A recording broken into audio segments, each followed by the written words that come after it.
Well, anyway, how about this one? This is another Bitcoin related story, but a little bit different. Wife leaves husband after he refuses to sell Bitcoin at 60K and bought the dip. It was too much. She says 60K. Let's get out. Talking about USD.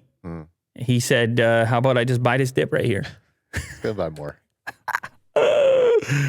I don't know. This was a Reddit post, which turned into an article on Bitcoin.com. So I don't take it for what it is. According to a post on Reddit, a user named Parking Meter gave his testimony on how the Bitcoin bull run ended up hurting his marriage.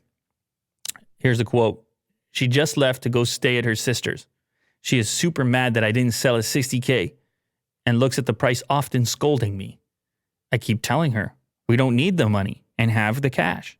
We live nice. However, today, she caught me buying the dip and was so pissed she almost hit me. Now, she packed her bags and went to her sister's to stay. She said not to talk to her.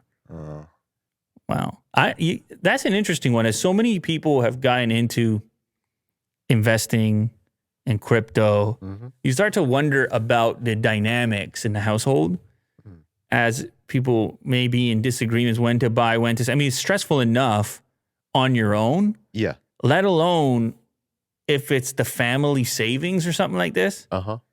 The children's future. The education fund that you're using to buy the dip.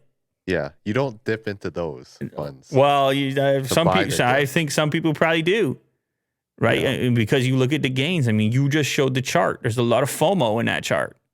Yeah. It's a FOMO chart. It represents FOMO in and of itself. That's a FOMO chart. Anyway, I hope these two are able to figure it out. And who knows, if Bitcoin keeps going up, she might just come back.